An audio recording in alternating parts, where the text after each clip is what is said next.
दोस्तों मैंने आपको बोला था कि हमारी कंपनी काफ़ी ज़्यादा बढ़िया काम कर रही है इस समय। स्वीडन के अंदर बहुत बढ़िया अपॉर्चुनिटीज़ अपने पास में आ चुकी हैं, जैसे कि आप अप्लाई करोगे और जाने के बाद में स्वीडन में अपना भविष्य बना सकते हो। कैसे होगा दोस्तों, आइए जानते हैं। वीडियो को लाइक करके सब्सक्राइब करना है, बेल आइकन जरूर दबाना है, शेयर करना है किसी भाई के साथ में। मेरे साथ में कोई भी वीज़ा सर्विसेज अवेल करने के लिए आप यहाँ पे क्लिक कर सकते हैं और मैं डिस्कस करूंगा कि हमारी सर्विसेज किस तरह से आपको रेंडर करवाई जाएंगी। इसके अलावा कोई भी आपको डाउट होता है मुझसे पूछ सकते हैं आप कॉल के ऊपर ही, स्पेसिफिकली प्रोसेस के बारे में। दोस्तों इसके अलावा आप यहाँ पे क्लिक करके मेरे फेसबुक पेज को भी ज़रूर फॉलो कर लेना। Thank you very much. दोस्तों पहले तो यहाँ पर एज का कोई रिक्वायरमेंट है ही नहीं। एज के बारे में मुझे कुछ बताया ही नहीं है एम्प्लॉयर ने, तो एज की कोई टेंशन नहीं है।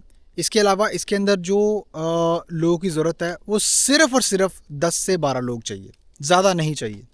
क्योंकि अप्रॉक्सीमेट मैं आपको आइडिया बता रहा हूँ, क्योंकि दोस्तों जो एक एम्प्लॉयर होता है ना वो काफ़ी ज़्यादा लोगों के साथ में डील करते हैं। ठीक है, हो सकता है कोई और लॉ फर्म हो, कोई और कंसल्टिंग कंपनी हो जिससे वो डील करते हैं, या कोई रिक्रूटमेंट एजेंट हो इंडिया के अंदर उससे डील करते हैं। तो मुझे नहीं पता कि वो वैकेंसी कब फिल हो जाती है। ठीक है, क्योंकि वो फर्स्ट कम फर्स्ट बेसिस पे होता है।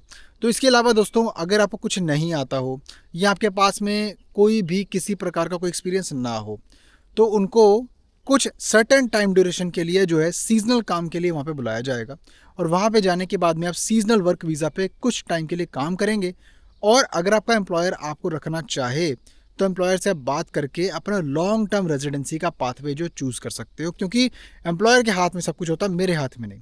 आप वहाँ जाओगे, हमारा काम है प्रॉपर तरीके से आपका काम करवाना, वीज़ा वैसे आपको देगी और फिर आप उसके बाद में अपना आगे का एप्लीकेशन प्रोसेस करते हो। बहुत ही रेयर ऑप्शन होते हैं दोस्तों। ये कंट्रीज़ के अंदर ज़्यादा ऑप्शन इसलिए नहीं आते हैं क्योंकि ये कंट्रीज़ के अंदर अनएम्प्लॉयमेंट रेशियो काफ़ी ज़्यादा है। तो इसलिए जो भी मैं लेके आता हूँ दोस्तों, ये चीज़ें बहुत ही स्ट्रिक्टली कुछ कुछ कैंडिडेट्स के लिए होती हैं, हर एक के लिए नहीं होती हैं ये। और इसके अंदर जाने का मतलब ये नहीं है कि आपकी वहाँ जाके परमानेंट कोई सेटिंग हो। देखो हो भी सकती है या नहीं भी हो सकती, इसके बारे में कोई गारंटी नहीं होती है।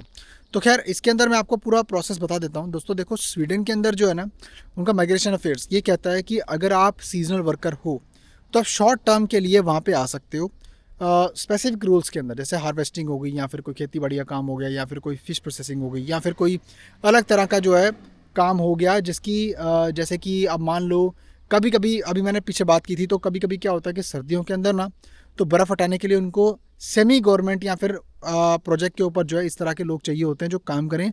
और उसके अंदर जो है ज़्यादातर डिमांड रहती है क्योंकि बर्फ़ बहुत पड़ती है। तो अब है क्या कि वहाँ पर जो है ना बहुत सारे जो लोग हैं वो ढूंढते हैं ऐसे लोगों को कि भाई जो काम करना चाहें, और किसी के पास इतना टाइम नहीं होता। और वैसे भी गोरे तो जब लास्ट वाला स्टेज आता है ऐसा कोई विंटर वाला, तो वो लोग जो वैसे भी ऐसी कंट्रीज़ को छोड़कर वो चले जाते हैं स्पेन जैसी कंट्री, पुर्तगाल या इटली जैसी कंट्री, जहाँ पर उनको जो है बढ़िया वेदर मिले।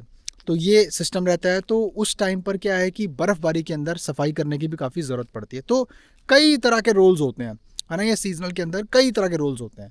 तो ये चीज़ आपको समझनी पड़ेगी। काम आपको कुछ भी मिल सकता है, तो ये आपको इसके लिए ओपन रहना पड़ेगा। फैमिली इस साथ में आपके साथ में नहीं जा सकती क्योंकि शॉर्ट टर्म वीज़ा होता है, 6 महीने का काम रहता है, 3 से 6 महीने का काम रहता है। ठीक है, डिपेंड करता है, 6 महीने 9 महीने भी हो सकता है, ये डिपेंड करता है। जब आप बात करेंगे तो खुल के इसके बारे में बात करेंगे। अभी मैं आपको खुल के इसलिए नहीं बता पा रहा क्योंकि दोस्तों अब मुझे नहीं पता कि आपने अप्लाई करना है, कब अप्लाई करना है। हो सकता है कि आप कॉल बनाओ और मैं आपको ये बताऊं कि नहीं ये वाला ऑप्शन नहीं, ये दूसरा ऑप्शन अवेलेबल है क्योंकि इसके अंदर एम्प्लॉयर ने ऐसा बोला है ना। तो ये रियल टाइम सिनेरियो पे दोस्तों बात चलती है। ऐसा नहीं कि मैंने एक वीडियो डाल दी है और आपने वो चीज़ देखकर मुझे महीने बाद आप कॉल कर रहे हो, ऐसा नहीं होता दोस्तों। एम्प्लॉयर के लिए प्रोसेस करना काफ़ी सिंपल होता है। 10 दिन तक उनको एक वैकेंसी पोस्ट करनी पड़ती है शो करने के लिए कि हमें कोई स्वीडिश वर्कर या फिर कोई ऐसा यूरोपियन सिटीजन नहीं मिला, क्योंकि स्वीडन ईयू के अंदर आता है। तो यूरोपियन जो भी वर्कर है वो इजीली हायर किया जा सकता है। अगर मान लो उसके पास में फ्रांस का पासपोर्ट है तो वो इजीली वहाँ पे जा सकता है काम करने के लिए, अगर उसकी कोई ऐसी वैकेंसी मैच होती है या फिर वो अगर कोई काम के लिए जाना चाहता है। तो अगर आप मान लो एम्प्लॉयर को नहीं मिलता, तो जैसे मैंने बोला कि अनएम्प्लॉयमेंट रेशियो काफ़ी हाई है, और जहाँ पे जॉब होती है वहाँ पे जॉब मिलती नहीं, और जहाँ पे जॉब नहीं होती, ठीक है, वहाँ पे वो वैसे ही बंदा कोई अप्लाई नहीं कर सकता। तो ऐसी बात होती है। तो ये मिसमैच, थोड़ा तालमेल बैठता नहीं है। तो मान लो अगर उनके पास में जैसे अब नहीं हुआ 10 दिन के अंदर, तो अब क्या है कि वो एक अब वहाँ की जो माइग्रेशन एजेंसी के अंदर जो ये इन्फॉर्म करेंगे, और ये जॉब पूरा जो है आपको हायर करने से पहले पूरा जस्टिफाई करेंगे आपको हायर क्यों करना चाहिए। तो वो चीज़ है, seasonal work visa maximum duration जो है 1 साल के अंदर 9 महीने का मिलता है। तो उसमें हो सकता है 6 महीने का मिले आपको, हो सकता है कि 6 महीने का ही काम हो सकता है 9 महीने का काम हो। तो ये डिपेंड करता है दोस्तों। ठीक है, इसके अंदर क्या है कि प्रॉपर आपकी कंडीशंस लिस्टेड होती हैं, वर्क के अंदर क्या आप काम करोगे, कॉन्ट्रैक्ट आपको आते हैं आपको। इसके अलावा दोस्तों प्रॉपर तरीके से बताया जाएगा आपके अकोमोडेशन कहाँ पे है, उसका आपके पेपर्स भी आएंगे। इंश्योरेंस एम्प्लॉयर करवाता है वहाँ से, ठीक है, जो आपकी वहाँ पे वैलिड होगी। जब आप VFS में जाके अपना वीज़ा अप्लाई करोगे तो आपको इंडिया में जो इंश्योरेंस जब वीज़ा अप्लाई करने के लिए चाहिए वो अलग से होती है, ठीक है, वो आपको उसके लिए अलग से करना पड़ेगा। इसके अलावा जो आपका खर्चा वगैरह जो भी होगा एम्प्लॉयर की तरफ से, वो एम्प्लॉयर जो है फ़्लाइट टिकट्स वगैरह का अगर ऐसा कुछ होता है वो देगा, तो वो मेन सर्विस के अंदर आपको हम बता देंगे कि हाँ एम्प्लॉयर ये कवर कर रहा है। तो इसलिए अगर आपने इसमें अप्लाई करना हो तो इसके अंदर अब आप देर मत करो। इसमें अप्लाई करने के लिए दोस्तों आप मेरे साथ में कॉल बना सकते हैं, इंक्वायर कर सकते हैं।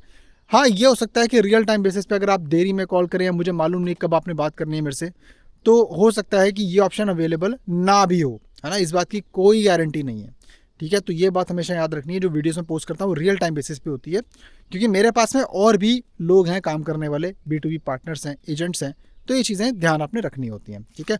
बाकी इसमें अप्लाई करना है तो आप मेरे साथ बात कर सकते हो, या कोई और प्रोडक्ट के बारे में डिस्कस हम कर पाएंगे कॉल के ऊपर, ठीक है। वीडियो को लाइक करके सब्सक्राइब करना है, बेल आइकन जरूर दबाना है, शेयर करना है किसी भाई के साथ में जो अप्लाई करना चाहता हो, और मैं मिलता हूँ आपको फिर किसी और शानदार कॉन्टेंट में। तब तक के लिए नमस्कार।